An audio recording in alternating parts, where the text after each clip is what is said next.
In today's video, I'm going to teach you how to move slides around in PowerPoint using a keyboard shortcut.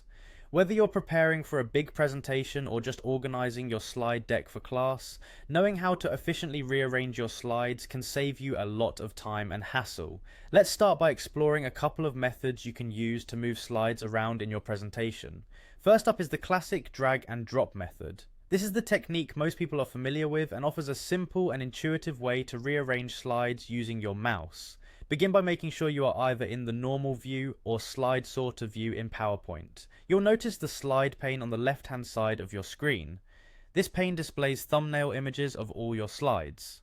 To rearrange the order, click on the slide you want to move, then hold down the mouse button and drag it up or down to your desired position within the presentation.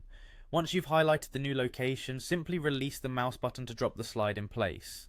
This method is straightforward and easy to understand, but might not be the most efficient if you're hoping to make quick adjustments. For those looking to speed things up, let's dive into the second method, which uses keyboard shortcuts. This approach can be a real game changer, especially when dealing with large presentations. Begin by selecting the slide thumbnail you wish to move in the slide pane. To move a slide up, hold down the Control key on your keyboard and press the up arrow key.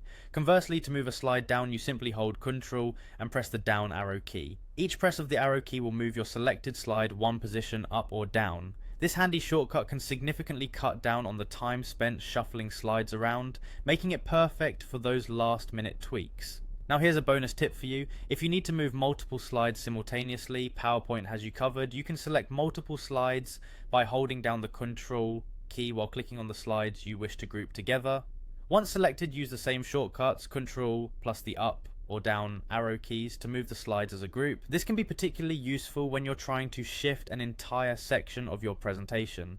And there you have it. By mastering these methods, you'll be able to move your slides more efficiently than ever before, ensuring your presentations are well organized and easy to navigate. Remember, practice makes perfect, and incorporating these shortcuts into your workflow will help make your presentation preparations a breeze. Thank you for joining me today, and happy presenting.